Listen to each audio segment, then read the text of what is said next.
Լրատվական ռադիո FM 106 և 5 Լուրերն այնտեղ, որտեղ դուք զբաղված եք։ Աշխատանքային շաբաթվա վերջին օրը, ինչպես միշտ, ամենաուշագրավ ու հետաքրքիր նորություններով ձեզ ողջունում են Հայկո Հիմինասյանն ու Գարեգին Խուլմարյանը։ Այսօր մեր եթերում միջին խավ գիտնականների միջին սերունդ, միջին մասնագիտական ու միջին բառով սկսվող շատ այլ բաներ մեր երկրում կարծես թե չկան։ Իրավաբանական ավարտած տաքսու վարորդներ, ճարտարապետ ոսկերիչներ ու վուլկանիզացիայում աշխատող բանասերներ։ Միջին մասնագիտական կրթության հետքերով 90-ական թվականներից հետո նախնական, միջին մասնագիտական համակարգը ուշադրությունից դուրս մնաց։ Տվեք ինձ աշխարհի ամենալավ ջութակը, տվեք ինձ Ստրադիվարիի ջութակը, միևնույն է նվագել չեմ կարող։ Իսկ ինչու է մարդկանց թվում, թե քաղաքական նվագը պակաս հմտություններ է պահանջում։ Ներքաղաքական կյանքը ամփոփել ենք Արա Պապյանի հետ։ Մեկին դուք չես կարող նշանակես առաջին ջութակահար։ Տարօրինակ եւ ծիծաղալի է։ Գյումրիում 16 ընտանիք սրտատրոփ սպասում են նոր բնակարանների, հավաքում են իրերը, նոր տան համար գնում նոր ապրանք, իսկ Գյումրիի Շիրակ կենտրոնում վերաձևակերպում են իրենց մտքերը։ Ինչպես հայտնել նրանց, որ ոչ մի բնակարան էլ չի լինելու։ Բյուրոկրատական թյուրիմացությունը 16 ընտանիքների կստիպի եւս մի քանի տարի ապրել վագոն տնակներում։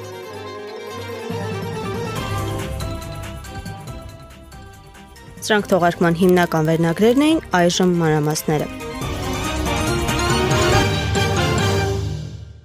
Մեզանից գրեթե յուրաքանչյուրը առօրյայում հանդիպած կլինի տաքսու վարորդների, ովքեր կասեն, որ իրենք մասնագիտությամբ իրավաբան են, երիտասարդ շինարարների, ովքեր անասնաբուժ են, կամ ոսկերիչների, ովքեր ավարտել են, ասենք, Պետհամալսարանի կիրառական մաթեմատիկայի ֆակուլտետը։ Աշխատաշուկայի պահանջարկը, բուհերի առաջարկը ու առկա մասնագիտությունները կարծես թե չեն համընկնում։ Արդյունքում անասնաբուժ վարպետի սարքած պատը շուտ ճաքում է, բանասեր կոշկակարի նորոգած կոշիկը պոկվում ու մի խոսքով դժում է թե տվյալ ծառայության սպառողը, թե մասնագիտության մեջ ճիշտ չկողմնորոշված քաղաքացին։ Այժմ հասարակության մեջ կա ձևավորված կարծրատիպ, ըստ որի բու ավարտողները ավելի մեծ հնարավորություն ունեն կյանքում, քան ասենք արհեստագործական ուսումնարաններ ավարտածները։ Եվ սա ըստ քաղաքագետ Լևոն Շիրինյանի բնական է։ Միջին մասնագիտական կրթության հիմնական սպառողը արտադրամասերն ու գործարաններն էին, որոնք այսօր չեն աշխատում։ Բուհեր էլ մարդիկ շտապում են, քանի որ գործատուները սխալ են հասկանում աշխատանքի ընդունման չափանիշները։ Բարձրագույն կրթություն են պահանջում անգամ խանութում աշխատելու համար, ասում է քաղաքագետը։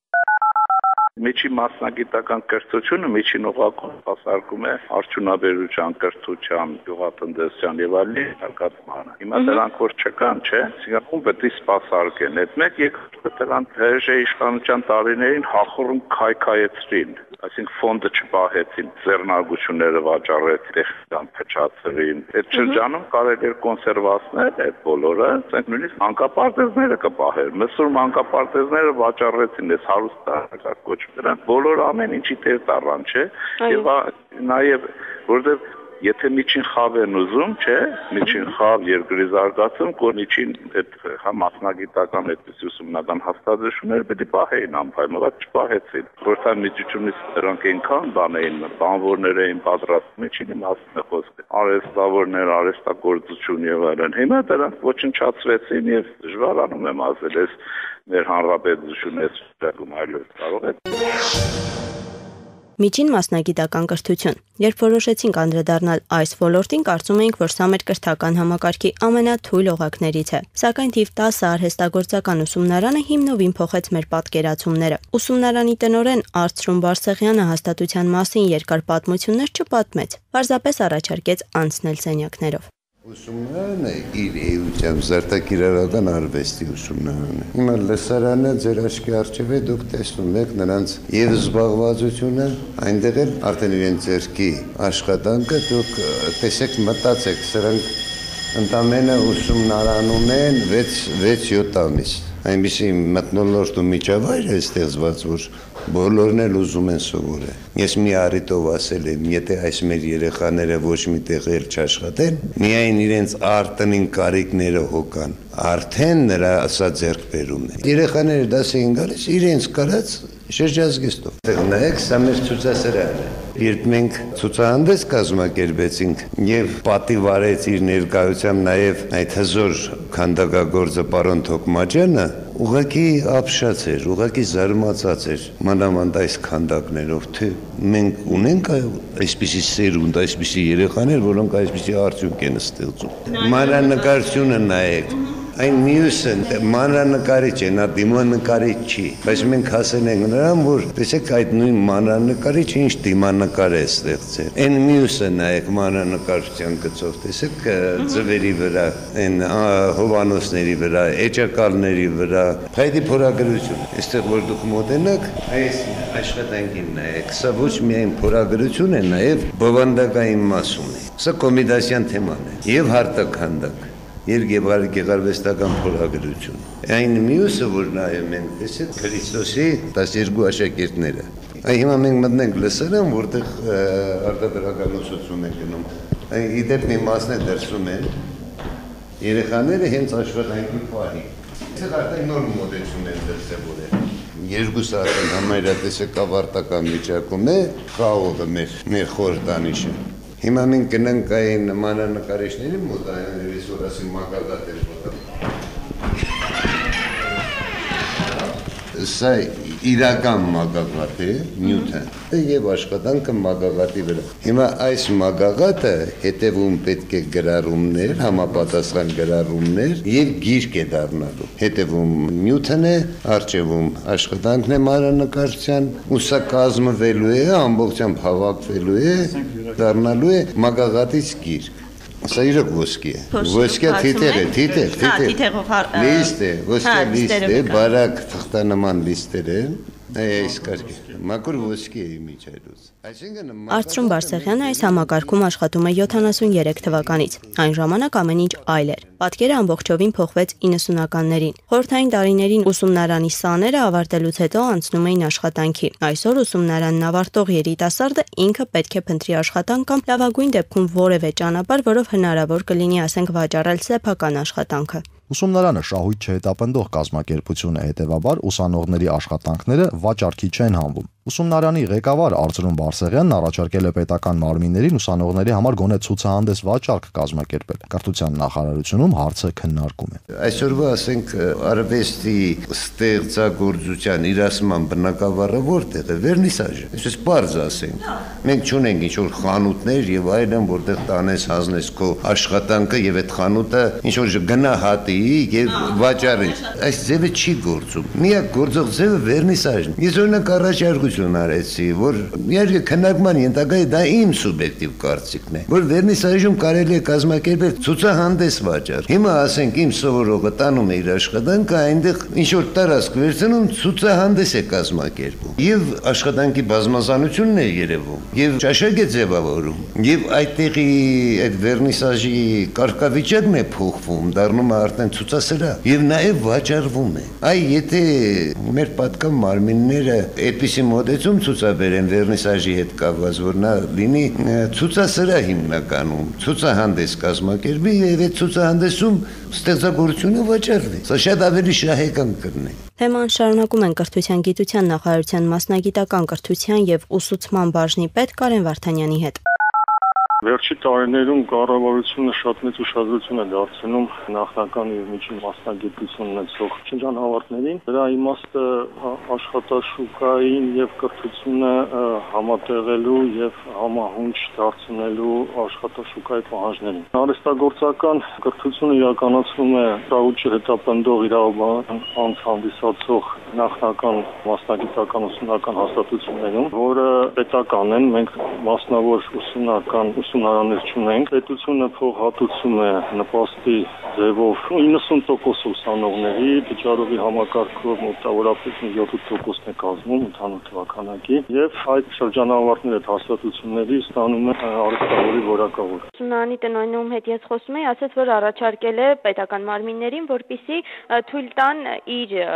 ուսումնարանի աշակերտներին, ասենք, ցուցահանդես վաճառքներ կազմակերպել թեկուզ վերնիսաժում։ Սկզբունքորեն կարող են արդեն ստեղծել ընկերություններ հիմնադրի որոշմամբ եւ զբաղվել ձեռնարկատիրական գիտության, ասենք երեխաների աշխատանքները կազմակերպեն վերնիսաժներ, վաճառեն եւ ապահովեն այդ ֆինանսական մուտքերը։ Ուղղակի մեխանիզմների ստակեցման կարիք կա, որը գործընթացը շարունակվում է, հարկային դաշտի հետ կապված, սալ օրգանների հետ կապված։ Շարունակում ենք թողարկումը։ Մեր քաղաքի ամենամեծ կանաչ տարածքում Դալմայի այգում շինարարություն անողները հասան հին ուրարտական ջրանցքին։ Դալմասոնա մշակութային հիմնադրամի նախագահ Ռուզան Ղազարյանը ահազանգում է, որ այգիներում ուրարտական շրջանի պատկանող ջրանցքի հատված են ոչնչացնում։ Մանրամասները մեր գործընկեր Մարի Թարյանն է պատմում։ Դալմասոնա մշակութային հիմնադրամի նախագահ Ռուզան Ղազարյանը կասկածում է, որ Դալմայի այգիներում Ծիծեռնակաբերդ, Կիևյան կամուրջ Թումո խաչմերուկի հատվածում շինարարության արդյունքում ուրարտական շրջանին պատկանող ջրանցքի հատվածը ոչնչացվում։ Ըստ նրա, շինարարական աշխատանքները ընդհուպ հասել են ջրանցքի հատվածին եւ արդեն վնասել են այն։ Իրենք ոչնչացնում են 6000 տարվա այգի, որը այգին գտել են դեռ ուրարտական թագավորների ժամանակ, խաղողի կորիզով, մրգի կորիզով այգի են տնկել։ Հասնի մեր օրերը, որ հիմա մերոնք բռնեն ժամանակակից տեխնիկայով, բուլդոզերով քանդեն ծառերը, խաղողի փերարտախիլ անեն ու դրա տեղը կառուցեն։ Հայաստանում ամենամեծ զարգանքի կենտրոնը, որի համար էլ բնականաբար ավտոմայրուղի պետք է լինի։ Իհարկե, բա իրենք օլիգարխները հովոտքով չեն գնա այդտեղ զվարճանալու, բոուլինգ խաղալու, սաունա ու ռեստորան գնալու։ Սակայն հնագետ Արտավազ Զաքարյանն ասում է, որ թեպետ Երևանի տարածքում այսօր կան ուրարտական թագավորների կառուցած ջրանցքների հատվածներ, մի փոքր կասկածելի է Դալմայի այգիներում դրանց գոյությունը։ Թե Դալմայի այգիներում ինչի հետ գործ ունեն, անհրաժեշտ են նեղ մասնագիտական հետախուզական աշխատանքներ, որպեսզի հստակեցվի՝ ունի արդյոք պատմամշակութային արժեք, որքանով է ճանապարհի շինարարությունը վնասելու կամ արդեն վնասել ջրանցքը, ասել են ըստ Սպառողների ասոցիացիայի հասարակական կազմակերպության նախագահ Արմեն Պողոսյանի ճանապարհի շինարարությունը վտանգավոր է, քանի որ դրանով շարունակվում են ոչնչացվել եւ կառուցապատվել Դալմայի այգիները։ Եվս մի հրեժավոր ծրագիր է պատրաստվում Դալմայի այգում, ասել են։ Ճանապարհ է նախատեսված կառուցել, որը ոչ մի տեղ չի տանում Կիևյան փողոցից դեպի ավտոկայանատեղի։ Այդ ճանապարհը պարզապես փող ծախսելու միջոց է եւ պայմաններն այնպիսին են, որ այն ձեռնարկությունը, որ շահել է շինարարությունը անելու տենդերը, ստանալու է ճանապարհի կողքերին հողատարածքներ կառուցապատում անելու համար։ Միջարիքին հաջորդելու է մյուսը։ Համոզված է Սպառողների ասոցիացիայի նախագահ Արմեն Պողոսյանը։ Լրատվական ռադիոյի եթերում մեծ լուրերն են, բարև բոլոր նրանց, ովքեր մեզ հենց նոր են միացել։ Տաղավարում Հայկո Հիմինասյանն ու Կարագին Խումարյանն են։ Շարունակում ենք թողարկումը։ Modus Vivendi կենտրոնի տնօրեն Արա Պապյանը Հայաստանում է։ Ինչպես միշտ նրա ուշադրության կենտրոնում երկրի արտաքին քաղաքականությունն է, Արցախյան հիմնախնդրի կարգավորման իրավական փաթեթը ու ամենատարբեր քարտեզներ։ Տարվա մեծ մասը նա անցկացնում է երկրից դուրս, ուսումնասիրում է ամերիկյան արխիվները, իրավական վճիռները եւ այլն։ Արա Պապյանի ուշադրության կենտրոնում, ինչպես արդեն նշեցինք, երկրի արտաքին քաղաքականությունն է, հետեւապես նաեւ այն իրականացնող մեր իշխանությունները։ Ես զարմանում եմ այն բանից, որ շատ հարցերում իշխանությունները չեն էլ թաքցնում իրենց ձախողումներն ու արդարանում են ասելով, որ ավելի վատ էլ կարող էր լինել։ Վատից վատն էլ կա։ Այս մտածելակերպով ամեն ինչ էլ կարելի է արդարացնել։ Քաղաքականությունը ամորֆ չէ, կան թվեր, կան ցուցանիշներ։ Վերցնում ես 2011 թվականի մայիսի 1-ը եւ 2012 թվականինը։ Համեմատում ես գնաճը, արտագաղթը, հաշվում ես քանի աշխատող է ավելացել ու ահա պատկերը հստակ երևում է։ Անհատը շատ բան է որոշում։ Մեզ թվում է, որ տարբերություն չկա, ով կլինի տվյալ պաշտոնին, համակարգնագործում ոչ։ Այո, եթե վերցնենք սիմֆոնիկ օրկեստրը, որը նվագում է, կարևոր է, բայց եթե դու նա մեջ ամեն մեկ նվագողը լավ չլինի, գիտեք, ինձ տվեք աշխարհի ամենալավ, չգիտեմ, Ստրադիվարուսի ջութակը, ես չեմ կարող այդ ջութակը նվագել։ Ինձ Աստված չի տվել ոչ այդ լսողությունը, ոչ էլ այդ կրթությունը ունեմ։ Բայց ինչու են մարդիկ կարծում, որ քաղաքականությունը կամ քաղաքական նվագը ավելի հեշտ է, կարելի է պարզապես պաշտոն ստանալ եւ արդեն ամեն ինչ կարելի է կարող են նվագել այդ ջութակը։ Ոչ, այդպես չէ։ Մեկին դուք չես կարող նշանակես առաջին ջութակահար, չէ՞։ Տարօրինակ եւ ծիծաղալի է, բայց չէ՞ որ այդ մեկին մենք նշանակում ենք ինչ որ մի ամբողջ ոլորտի առաջի դեպք եւ այդ մարդը ձախողում է ոլորտը, բայց անընդհատ ելույթ ունեն թե ինչքան հաջողեց։ Գիտեք, եւ քանի որ դա հարաբերական է եւ շատ հետաքրքիր միտում եմ ես վերջերս նկատել։ Մոտավորապես երբ որ անգամ ձախողումը բացահայտ է, ասում են գիտեք, այ եթե մենք չլինեինք, ավելի վատը կլներ։ Որը անհեթեթություն է, այսինքն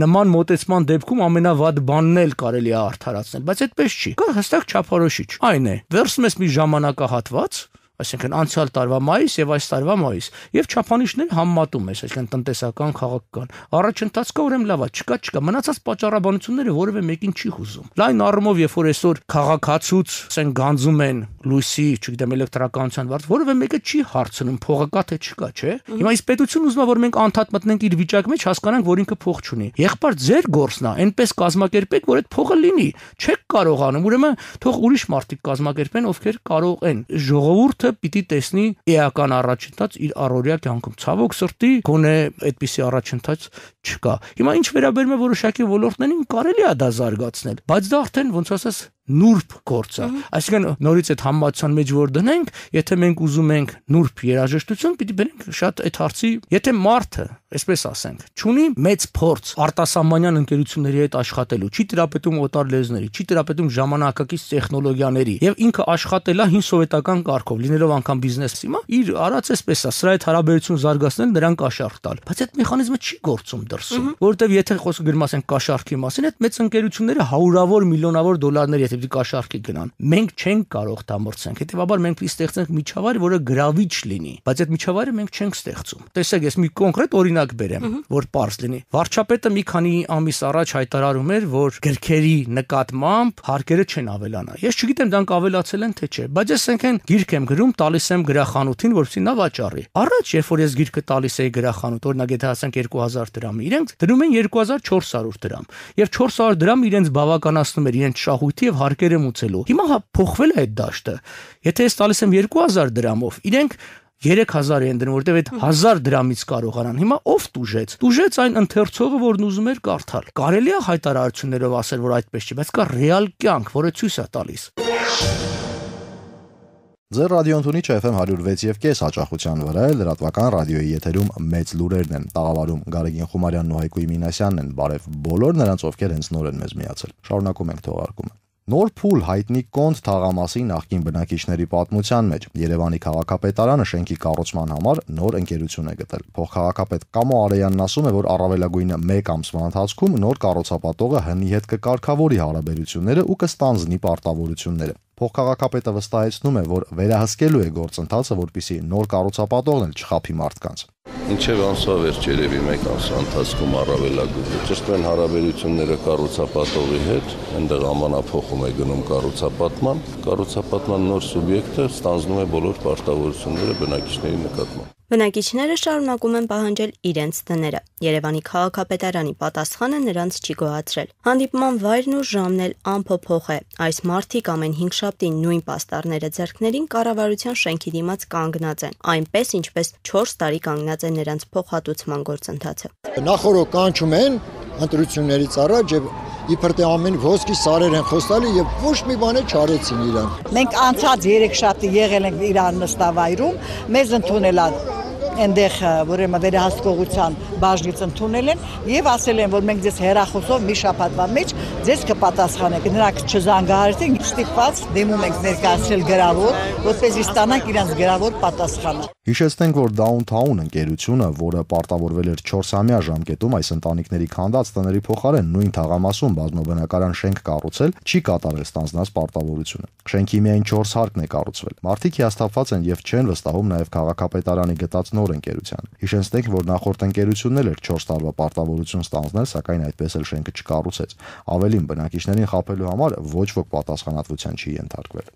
Downtown ընկերությունը, որը պարտավորվել էր մինչև բնակարանների կառուցումը անտուն մնացած 215 ընտանիքներին ամեն ամիս գումար հատկացնել վարձակալության բնակվելու համար, նախորդ ամսվանից դադարեցրել էր ֆինանսավորումը։ Միայն քաղաքապետարանի միջամտությամբ ու բողոքի ակցիաների միջոցով են բնակիչները կարողացել ստանալ ապրիլի գումարները։ Հիմա էլ մտահոգված են, կարող է մայիսի գումարն էլ չտան։ Հիասթափված քաղաքացիներն ասում են, որ մինչև իրենց շենքերը կառուցվեն, իրենք Հայաստանում արդեն չեն լինի։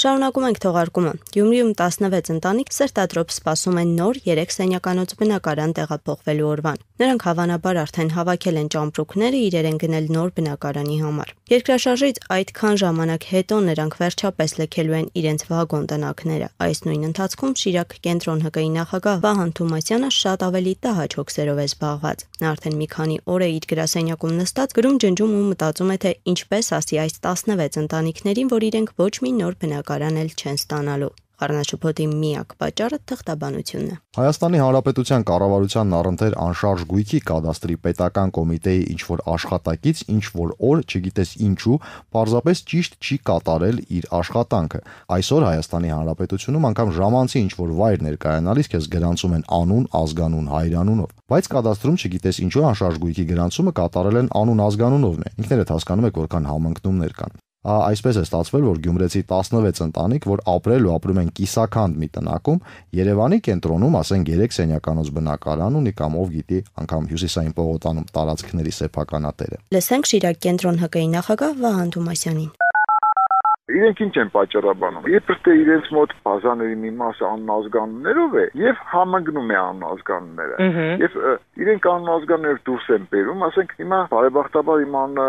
քիչ հանդիպող ազգանուն է։ Այսինքն Հայաստանում շատ չէ լինի Վահան Թումասյան։ Վահան Թումասյան կլինի։ Հակառակ դեպքում իրենք կարող էին, ասենք, մի 100 մարդ կա Հայաստանում, 100-ի սեփականությունը տալ տեղեկանք, որ բոլորը ինձ է պատկանում։ Եվ ես պետք է գնեմ, ճոսներ հայտայտեմ, ծախսեմ, չգիտեմ։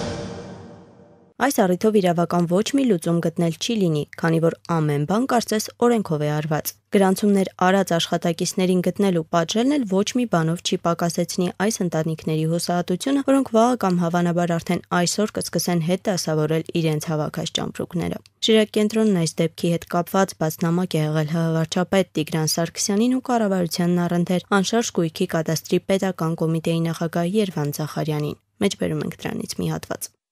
Պարոն Սարգսյան եւ պարոն Զախարյան, Գյումրիում 10 օրից սկսվելու է երկրաշարժի հետևանքով անօթևան ընտանիքներին բնակարանների տրամադրման վիճակահանությունը։ Սակայն այս պահին 3 սենյականոց բնակարանների շահառու 16 ընտանիքներ դուրս են մնում բնակարան ստանալու գործընթացից։